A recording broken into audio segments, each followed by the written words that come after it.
Bom dia, galera! Hoje a gente tá fazendo mais um vídeo do quadro Histórias que Inspiram. E a gente tá aqui com a Érica. Eu sei que muitos de vocês já conhecem a Érica aqui do canal, mas hoje o formato do vídeo vai ser um pouco diferente, né, Érica? Hoje o assunto não é imigração, Não né? é imigração. Não. A gente vai contar um pouquinho da história da Érica, que eu acho que se essa história não inspirar...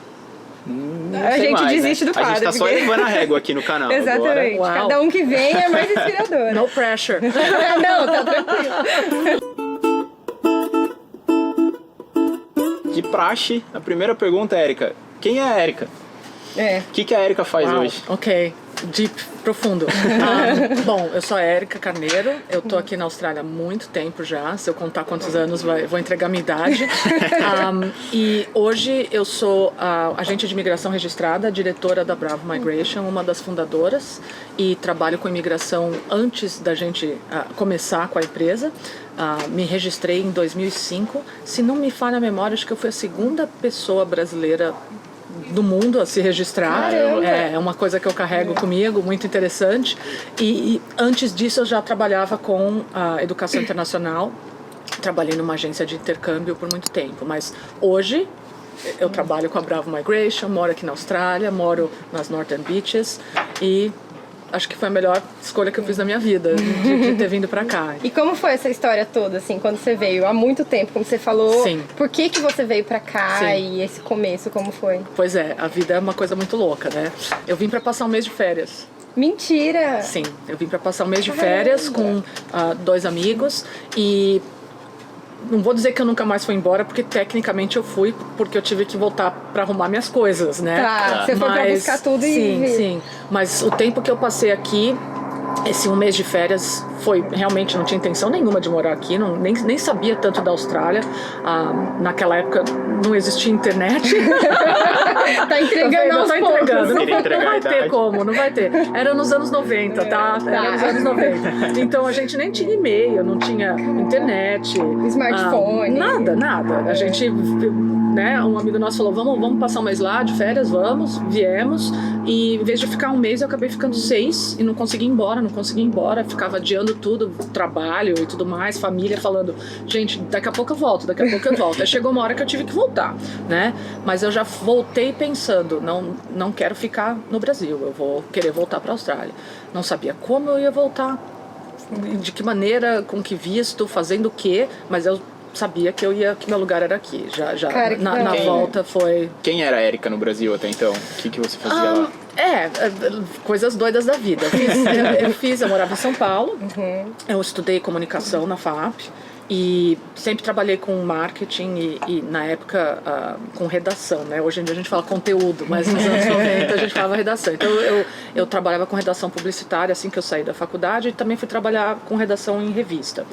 E o mundo e a vida acabaram me levando para trabalhar com marketing. E eu acabei trabalhando com marketing em escolas de inglês, né, como segunda língua.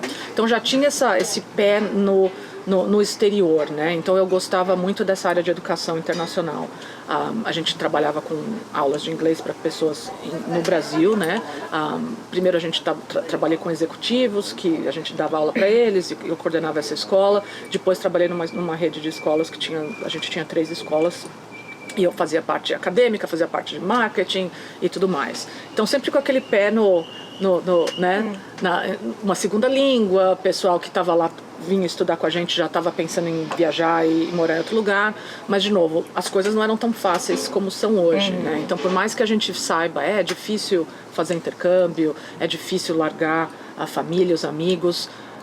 Pensa em fazer isso sem internet, sem... Você não conseguia se comunicar todo dia com a família? Como que era pra ligar né? pra família, assim? Eu ia no orelhão ali no curso, punha uma ficha desse tamanho que e durava pra minha 2 mãe. minutos. Tipo... O dia que eles criaram aqueles cartões de telefone, a gente fez uma festa. Tipo, uau, moderno. Eu lembro em 2010, quando eu fiz intercâmbio nos Estados Unidos, já tinha internet, já era mais tecnológico, mas eu marcava uma vez por semana pra conseguir falar no Skype, porque era internet de escada que meus pais tinham. Imagina nos anos 90, Pois né? a gente tinha que usar orelhão. Eu mandava carta.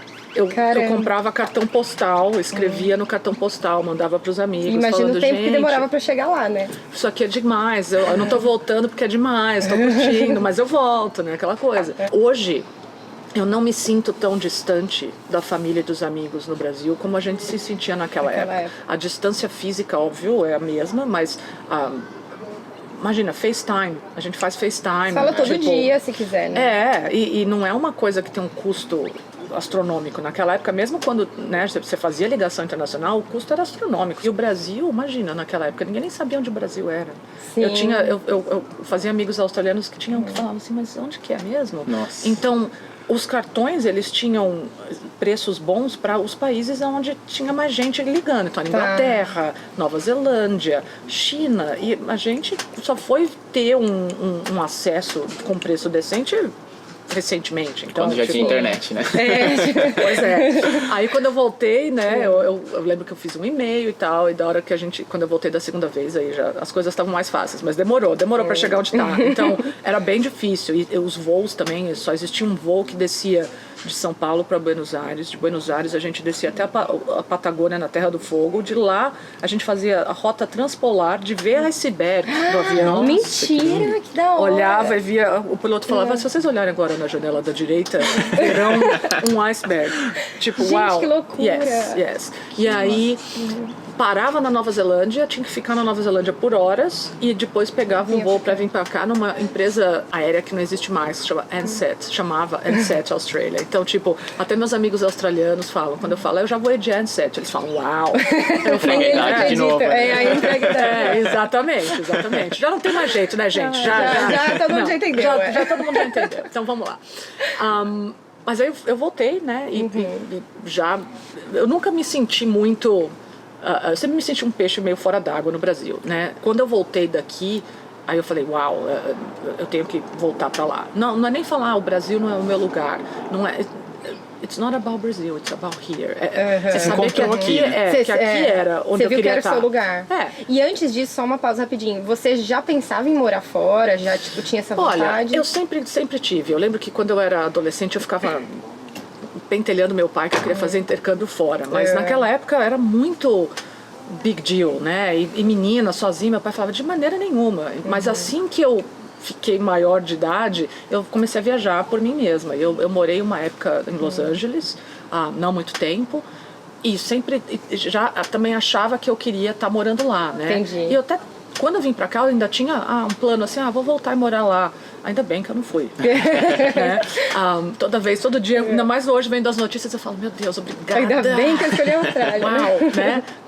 Mas eu tinha vontade de ficar lá. Mas era uma coisa assim, aquela vontadinha lá atrás, né? Que você fala, mas vai dar um trabalho, mas o que eu vou ficar fazendo lá? Como que eu vou ficar fazendo lá? Existe um processo para eu ficar lá legalmente e tal? Vamos pesquisar de novo, aonde, né? Como? Então foi ficando lá atrás e a vida vai andando.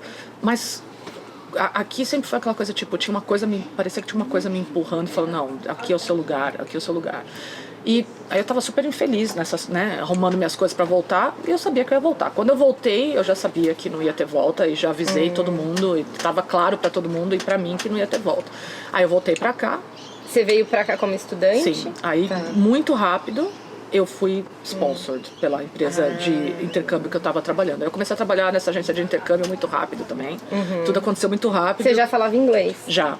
Isso ajuda bastante, já, né? E aí é complicado contar a história, né? Falar, porque aí os perrengues de não falar inglês. Eu não passei isso. Mas pura e simplesmente, e eu sempre falo pra todo mundo, porque eu já vim com inglês bom. E é quando as pessoas falam, hoje, né, no trabalho, na agência, eu quero pular essa parte. Eu falo, cara, tudo que eu sou e tudo que eu fiz, eu devo ao fato que eu falava bem e continuei falando bem e investi meu tempo nisso e tudo mais. Mas assim, não é que eu nasci falando bem, né? O trabalho duro que todo mundo faz quando chega aqui, eu já tinha feito antes. No Brasil. Né? Então, mas isso fez uma diferença assim, incrível na minha vida. Então, o que leva um tempão para as pessoas acabou acontecendo mais rápido para mim, pura e simplesmente porque eu já estava nesse ponto, né? Então, assim, muito importante para todo mundo que está assistindo, inglês, não adianta. É que nem eu falo, você vai querer morar na China sem falar chinês? Como que você vai fazer isso? Eu vou morar no Japão. Como que a sua vida vai ser? Você não vai ter bons relacionamentos, você não vai ter boas oportunidades, você não vai ter boas amizades, você não vai ter, né? Então, tem que investir nisso, galera. Não tem como pular estágio. Nessa etapa, né, não dá. Sim, eu já vim falando inglês. E aí foi sponsorado. Aí o plano era, depois de um tempo de sponsor, pegar o visto permanente pela empresa, né? Nesse meio tempo eu conheci meu marido. E aí o plano continuou sendo, não, vou pegar o visto pela empresa, por mim, orgulho, né? Seu marido é australiano, Sim, né? meu marido é australiano, exato. Aí a gente acabou no fim pegando o visto de partner, porque era mais fácil burocraticamente e tudo mais. E também isso, quem já conversou comigo sobre partner visa na Bravo Migration sabe. Eu sempre conto essa história, porque eu vejo muitas meninas principalmente e me identifico com isso, falando, não, eu não quero aplicar para o partner visa, eu quero fazer por mim. E eu já tive nesse lugar. E se dá para fazer por vocês, vai fundo. Também acho que, né, não tem que estar amarrado com isso. Mas muitas vezes a gente precisa pensar também no lado da outra pessoa. Porque essa história que eu conto, meu partner chegou para mim e falou, mas você já parou, tudo bem que você quer pegar por você, você tem sponsor, você tem empresa, mas você já parou para pensar no que eu gostaria de proporcionar? De pensar que pô, eu sou australiano, eu quero que você... A gente decidiu que a gente vai morar aqui juntos e ficar aqui, criar nossa vida aqui, e que de repente eu gostaria de estar proporcionando isso pra você. Onde que eu assino? Não pensei nisso, mas faz sentido. E eu já contei essa história tantas vezes, quem tá assistindo que já ouviu, me perdoe, porque eu bato nessa tecla. Poxa, uau, não, nunca pensei nisso. Então eu mudei o plano, né? Conversei com meu chefe na época, que também falou, faz o que você quiser, pegar o visto, eu quero que você fique. Se você pegar o visto pela empresa ou por ele, doesn't matter, né? Então, fiquei. Aí, logo depois, como a gente trabalhava com estudantes internacionais, na época, eu cuidava da parte de marketing da empresa e tal, né? Então, mudei de posição, mas não tanto, porque ainda o que eu fazia no Brasil, que era comunicação, marketing, mas em escolas de inglês, com a agência de intercâmbio aqui, não era uma escola, eram várias, que a gente estava promovendo e, né, e lidando com o cliente, criando campanhas. Mas era uma área bem parecida. Assim, eu sempre achei bem parecida. Para mim foi uma transição muito suave, né? Mas aí eu tenho esse bichinho que fica me... né? Eu vendo assim, às vezes o estudante terminava de estudar, vinha conversar com a gente e falava assim, pô, não quero ir embora. Como que eu faço para ficar mais? E a gente falava, não sei, o que você quer fazer? Né? Vamos mandar você para algum lugar. E aí a gente começou a entender que existia, né, advogados de imigração. Então a gente mandava as pessoas falarem com esses advogados. E os caras eram caríssimos e não queriam falar com o estudante, não tinham tempo para estudante, ficavam meio que esnobando o estudante internacional, né? E eu falava, poxa, não é possível, tem que ter alguém que cuida dessa galera que tá querendo ficar mais, né? Nessa hora eu já tinha feito o meu processo de visto, de sponsor, tinha feito o processo de sponsor de colegas na empresa, tinha feito meu partner visa, tinha feito o visto permanente de um amigo tudo que era chefe. Sozinha, porque eu sempre fui meio nerd, gosto de papel, de escrever, ler a lei, entender e tal. Aí eu comecei a pensar, como que faz, né? Mas eu não sou advogada, eu não sou advogada de formação. Como que faz para fazer isso? Não vai ser possível. Aí alguém me falou que não, aqui na Austrália a lei de imigração é um braço da lei que você não precisa ser advogado para praticar. Você tem que fazer um concurso público, que tem que se preparar para esse concurso público e, né, virar agente de imigração registrado. Eu falei, não, too hard. Não, eu sou uma pessoa de marketing e comunicação, não vou me meter nisso. Mas aí eu comecei a ver esse nicho e o meu lado de marketing não conseguia ficar quieto e falar, tem um nicho aí, tem uma necessidade, porque o sonho de todos os profissionais de marketing, porque eu odeio falar marqueteiro, o sonho de todos os profissionais de marketing é ter um produto que o mundo realmente precisa. E esse mundo pode ser o mundo todo ou pode ser um nicho específico. Né? Então, trabalhar com isso, de novo, como cabeça de marketing, eu falei, tem um nicho aí, eu acho que tem um espaço para isso. Aí fui me informar e tal, aí fiz o curso, tipo uma pós-graduação, fiz a prova, foi a coisa mais difícil que eu já fiz na minha vida, e me registrei. E aí eu fui trabalhar em firmas de advocacia que mexiam com isso. Mas, de novo, o atendimento de uma firma de advocacia não batia com o meu ser de marketing. Eu falava, não, tem um jeito melhor de fazer isso. Porque era muito quadrado, assim? Muito quadrado, muito inflexível, muito... a lei é a lei, ponto. E claro, a lei é a lei, ponto, mas tem um ser humano do outro lado, né? Pelo que você comentou, eu imagino que também não dava tanto foco em estudante internacional, Nenhum. né? Era mais profissionais. E eram enfim. preços astronômicos e ajudando empresas. Então a empresa, o advogado, a empresa era o cliente dele e ele só tinha os interesses da empresa, não punha a pessoa em primeiro lugar. Ninguém falava português e tinha muita gente que também queria ser atendido em português. Então tinha, de novo, né? Porque a onda de migração da Austrália, nós brasileiros, nós somos o fim da onda, né? Sim. Então primeiro a gente teve os ingleses, os chineses, os japoneses, os italianos, os gregos, a Europa, Eastern Europe, a Europa Oriental, depois a Europa Ocidental. Depois que essa coisa começou, eu acho que a onda de migração brasileira veio com as Olimpíadas. As Olimpíadas começaram a abrir 2000? Onde o brasileiro falou, uau, olha que lugar interessante, a Que até Austrália então não apareceu era na muito falado mídia. no Brasil, né? Ninguém sabia o que era Austrália. Não. Até Tinha não sei gente que achava... como você veio parar aqui antes. Exatamente, de onde você tirou o Tipo, eu lembro que algumas pessoas falavam assim, você vai pra Áustria? Áustria. Não sabe nem falar. Não era, não. Então, assim, a gente viu, né, esse movimento todo que culminou no que a gente está vivendo hoje, que é... com as Olimpíadas de 2000, os brasileiros começaram a ficar mais cientes e saber, a gente apareceu na mídia, as pessoas começaram a entender e a culpa é um pouco nossa, dessa agência de intercâmbio grande que eu trabalhei, que a gente meio que começou a promover a Austrália como um destino educacional, porque antes o povo saía do Brasil para estudar inglês e ia para o Brasil, para a Inglaterra, ia para os Estados Unidos, ia para o Canadá e tudo mais, como eu fui, né? Assim, não vim para cá primeiro, porque você nem tinha informação.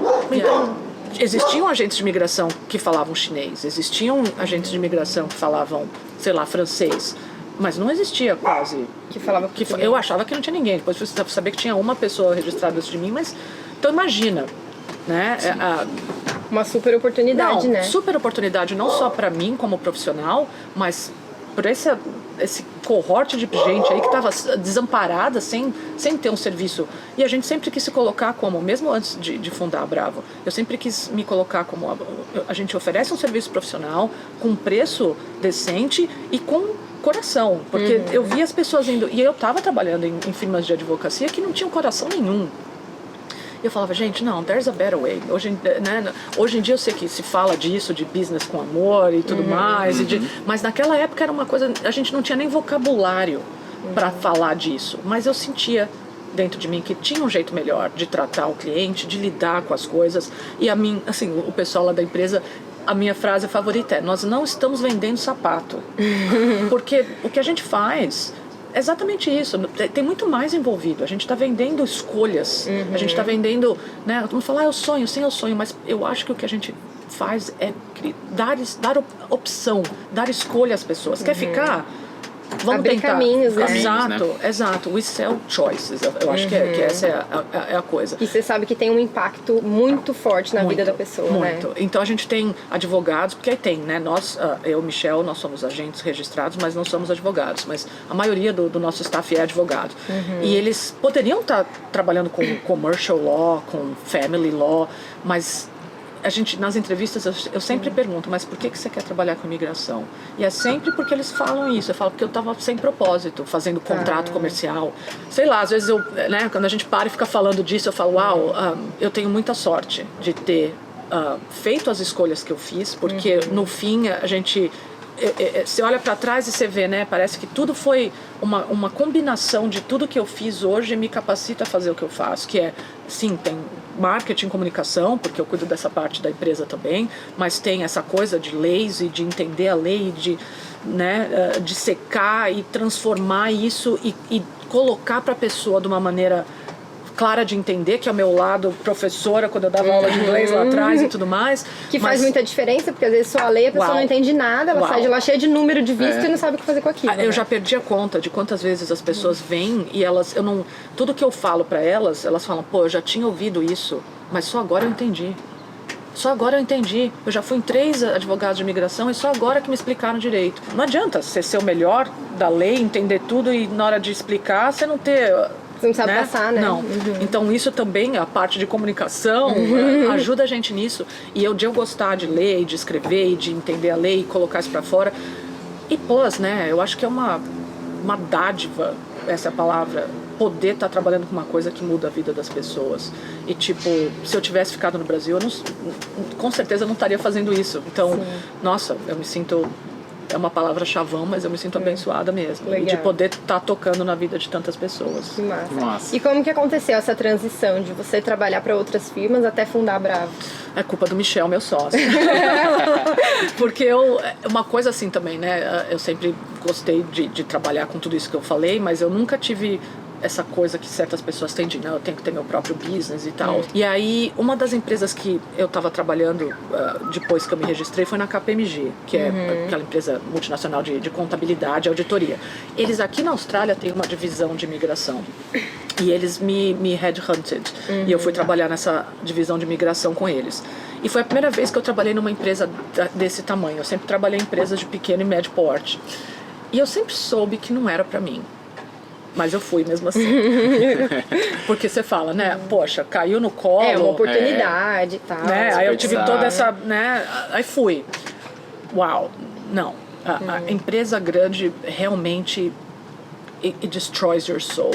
Essa pra mim foi assim, tipo, não só o relacionamento entre as pessoas, a coisa de manter uma política e de todo mundo tá... Ninguém é genuíno, ninguém fala o que pensa. E se falam coisas com 20 mil palavras de jargão e ninguém tá falando something real, eu ficava assim... Será que eu tô louca? Ou será que isso é bizarro? Então, engraçado assim, como eu me sinto, eu me identifico. Como eu me identifico também, tudo que ela tá falando, nossa, eu também me identifico demais. Uau! E assim, de novo, hoje vocês têm, e sejam muito gratos com isso, vocês têm a escolha de...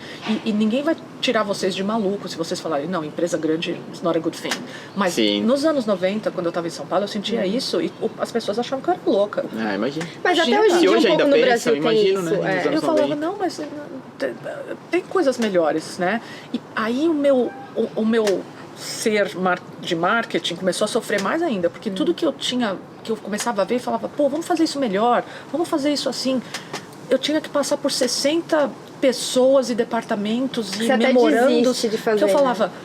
Aí eu fui fazer uma sessão de terapia com uma psicóloga para executivos.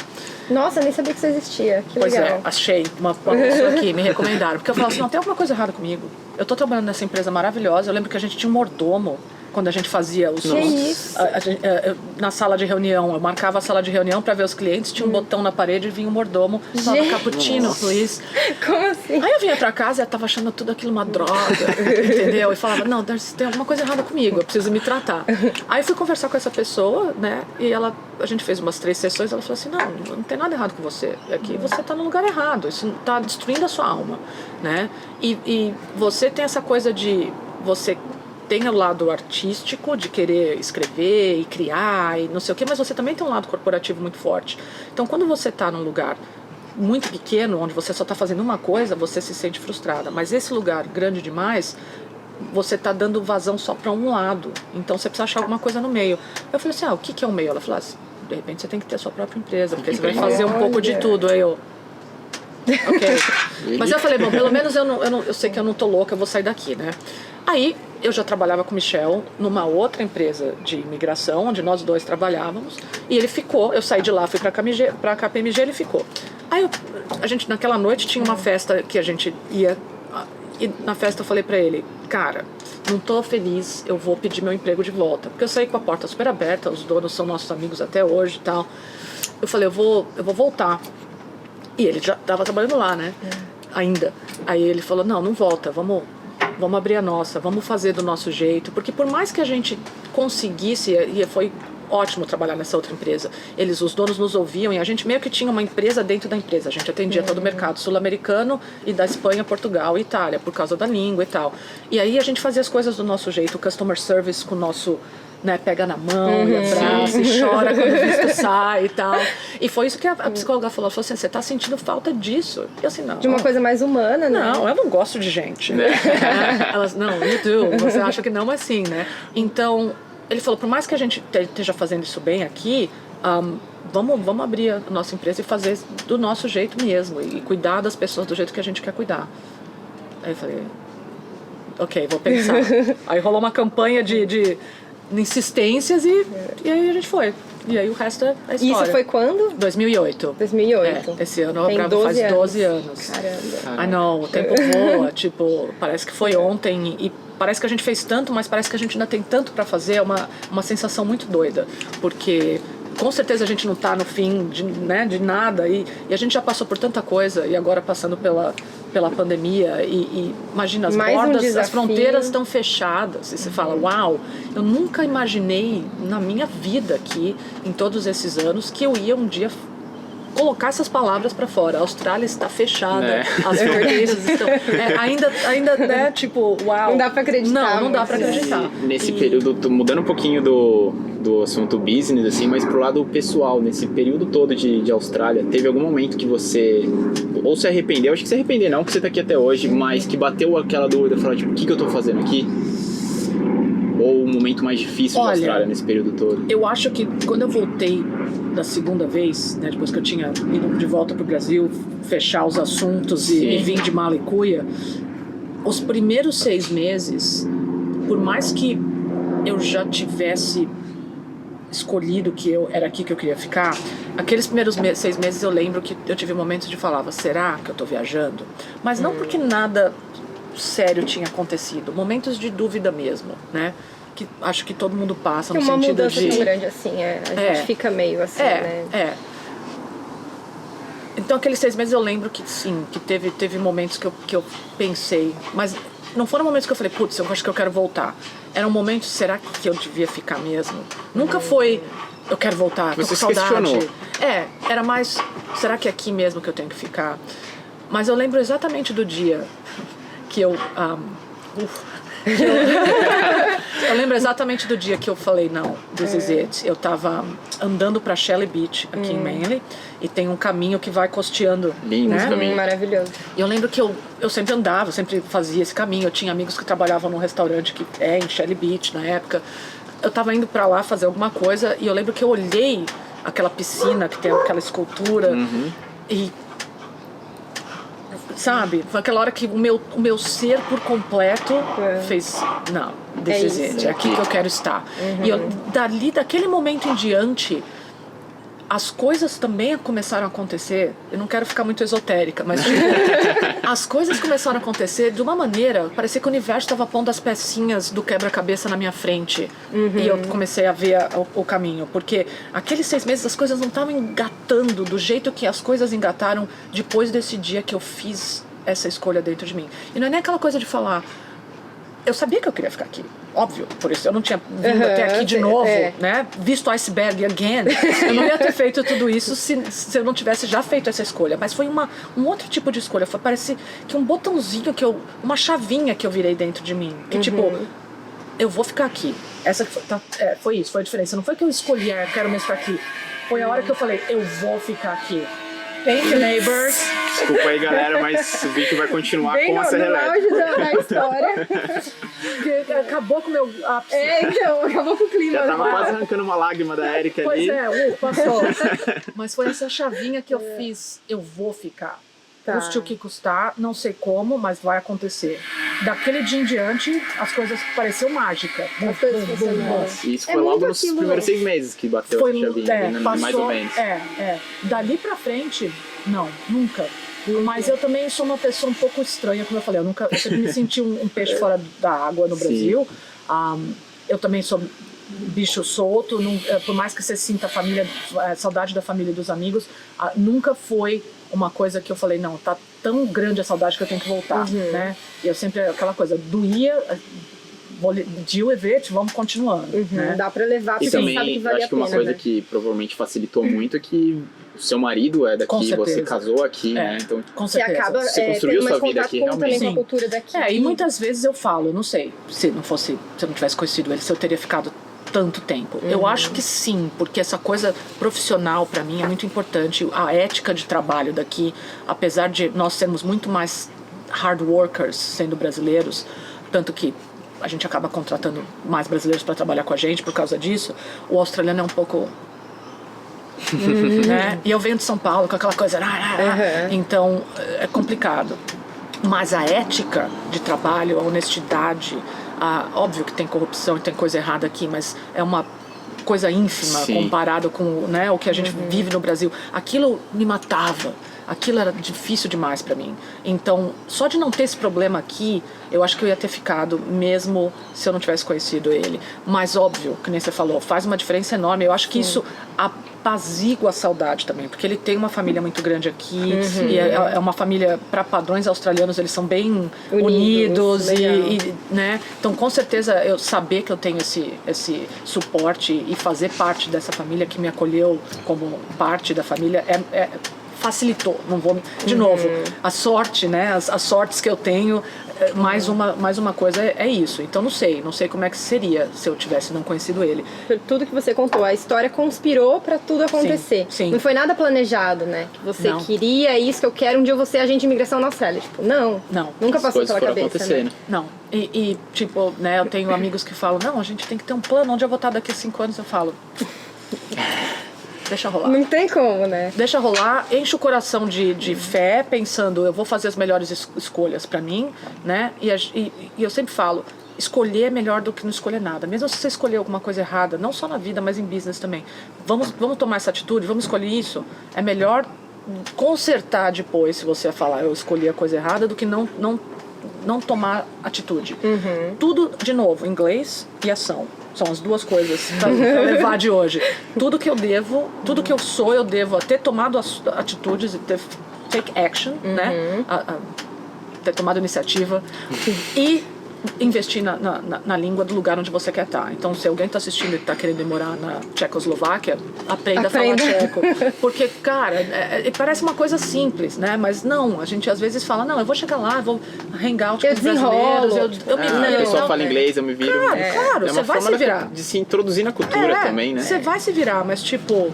Você só é você em duas línguas quando você vira bilíngue. Então eu vejo o pessoal não sendo o seu eu inteiro ainda em inglês, porque ainda não chegou naquele nível de bilinguidade, se isso é uma palavra. Mas, e você só consegue se expressar, né? Porque, de novo, você pode ser um físico nuclear e não falar inglês, você vai ser o melhor físico nuclear na sua língua, mas na hora de se expressar em inglês, você não vai ser você 100%. E aí, meio que as relações que você tem ficam um pouco superficiais, né? Porque você não consegue falar, se expressar 100% do que você é, né? Sim. E aí também entra a coisa com o passar do tempo, você também começa a ter pontos de referência cultural para entender o australiano. Então, tipo, eu tenho amigos australianos que fazem piadas que 10 anos atrás eu talvez não entenderia, porque é referência cultural. Tipo, piada interna, que a gente tem também no Brasil, mas que quando é de outro país a gente não entende, né? Sim. E aí a gente também, né, que eu falava, eu vou trabalhar com publicidade aqui, eu ia ter que ficar vivendo 10 anos aqui no mínimo até eu entender as coisas para fazer uma propaganda que faz sentido. É a fluência no idioma e a fluência cultural, né? Exato. E o dia que você faz uma piada em inglês que o australiano entende... Aí você fala, agora eu consegui, eu ensino a vida. Porque você, entendeu? Você não só está usando a linguagem do lugar, mas você entendeu exatamente isso, a referência cultural. Então, esse é o objetivo sempre. Massa. Se você escolhe um lugar para viver e quer ficar lá, eu acho que a hora que você fala, eu sento numa mesa, eu faço uma piada e o povo entende, não só pela língua, mas porque eu peguei uma coisinha... Aí você fala, uau, é uma sensação incrível. Você fala, ok, cheguei. Eric, pra gente finalizar, eu sei que você já deu as dicas do inglês, da ação, o que a pessoa tem que fazer quando ela quer atingir o objetivo, mas o que você diria pra alguém, assim, como a Erica pessoa, tá? Não a parte do business, tá? Alguém que... Porque a gente sempre faz vídeo com a Erica, muita gente já conhece a Erica por ser da Bravo, mas como agente de imigração, né? Agora que a gente tá conhecendo um pouco mais do lado pessoal. O que você diria pra alguém que se sente um peixe fora d'água no Brasil hoje? Não desista, porque tá rolando a pandemia, porque a pandemia vai acabar. A gente não sabe quando, pode ser daqui 6 meses, 1 ano, 2, mas vai acabar. O mundo não tem como voltar para trás, eu acho, no sentido de não sermos mais globais, né? Então não se desesperem. Eu acho que ainda vai rolar de todo mundo sair, viajar e morar fora. Eu acho que façam pesquisa o máximo possível, usem a internet, que é uma coisa que não tinha na minha época, e já é tão melhor hoje, né? E façam essa escolha dentro de vocês. Eu acho que realmente vou, e seja o que for, eu vou, né? Porque também, de novo, você pode vir e falar, vou lá pra ver qual que é. E tá tudo ok com essa atitude, né? Mas se você realmente quer sair, morar em outro lugar e ficar, eu acho que tem que usar aquela chavinha e falar, ok, eu vou ficar, custe o que custar. Mas esse custe o que custar, né, também você não pode passar do limite e fazer alguma coisa errada para outros e para você, sim, né? sim. Então, tipo, se você chegou num ponto que você tá sofrendo, tem que ir embora, né? Mas dentro do que é moral, legal e, né, E possível, né? Faz essa chavinha virar e falar, custe o que custar, a gente vai atrás. Essa escolha dentro, eu acho que faz a diferença grande. Xingar o nosso amigo vizinho aí. Sorry. Não deixou a Erika chorar. Não deixou a Erika Eu tinha postado com a Ali que eu ia fazer a Erika chorar no vídeo. Então, tá vendo? A Serra me salvou. Não, só agradecer, Erika, pela primeira vez aqui agora no lado mais pessoal da Erika. Como a Ali falou, o pessoal já tá careca de saber já sobre o lado profissional, de dica de visto, imigração e tudo. Mas foi muito legal esse bate-papo. Espero que o pessoal tenha gostado. Se essa história não inspirou, foi o que eu falei. Não sei que história vai inspirar mais. Não tem fórmula, ainda mais eu que nunca planejei nada, mas eu acho que é um exemplo de que a vida acontece. Se a gente espera o melhor acontece. Então, desejo o melhor para todo mundo aí também que está assistindo.